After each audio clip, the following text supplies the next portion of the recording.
Evet, merhaba arkadaşlar. Mob 2 Pro Plus cihazlar anakart arızasından çok fazla ücret çıkarılıyor. Bu anakartların tamirini yapıyorum.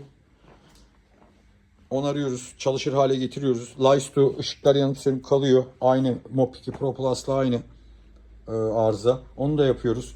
Nibot ışıklar yanıp sönüp kalıyor. Anakart arızası diyorlar. Tamir ediyoruz. Roborock S6, S7 Max anakart arızası, ışıklar yanıp sönüp kalıyor, onu yapıyoruz.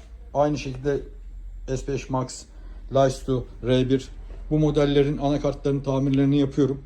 Garantili bir şekilde. İhtiyacı olanlara bu videoyu gönderin, beğenip paylaşmayı unutmayın.